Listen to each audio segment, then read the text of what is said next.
ಸಚಿವೆ ಲಕ್ಷ್ಮೀ ಹೆಬ್ಬಾಳ್ಕರ್ಗೆ ಸಿಎಂ ಸಿದ್ದರಾಮಯ್ಯ ಸಾರಿ ಕೇಳಿದ್ದಾರೆ. ಏನಮ್ಮ ಸಾರಿ ಅಮ್ಮ ಅಂತ ಹೇಳಿ ಸಿದ್ದರಾಮಯ್ಯ ಹೇಳಿದ್ದಾರೆ. ಸಚಿವೆ ಸಿಎಂ ಮನೆಗೆ ಬಂದಿದ್ದಾಗ ಸಾರಿ ಅಂತ ಸಿಎಂ ಹೇಳಿದರು. ಮಗ ಮೃಣಾಲ್ ಸೋಲಾಗಿರೋದ್ರಿಂದ ಬಹಳ ಮಂಕಾಗಿ ಹೋಗಿದ್ದಾರೆ ಲಕ್ಷ್ಮೀ ಹೆಬ್ಬಾಳ್ಕರ್. ಅವ್ರಿಗೆ ಬೆಂಗಳೂರಿನ ಸಿಎಂ ಕಾವೇರಿ ನಿವಾಸಕ್ಕೆ ಬಂದಂಥ ಸಂದರ್ಭದಲ್ಲಿ ಸಿಎಂ ಅವರು ಸಾರಿ ಅಂತ ಕೂಡಲೇ ಸಚಿವೆ ಲಕ್ಷ್ಮೀ ಹೆಬ್ಬಾಳ್ಕರ್ ಭಾವುಕರಾದರು.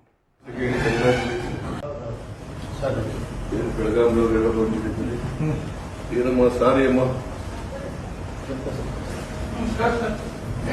ಏನಮ್ಮ ಸಿಕ್ಕಿದ್ದು ಮೊನ್ನೆ ರಾಹುಲ್ ಗಾಂಧಿ ಬಂದಿದ್ದಾಗ ಬನ್ನಿ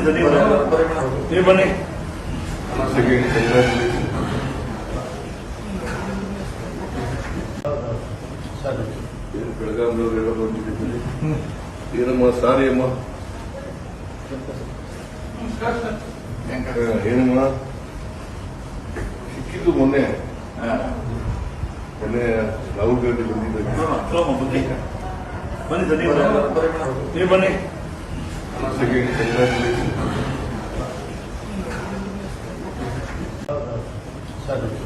ಬೆಳಗಾವಿನವರೆಲ್ಲ ಬಂದಿದ್ದೀವಿ. ಏನಮ್ಮ ಸಾರಿ ಅಮ್ಮ ಏನು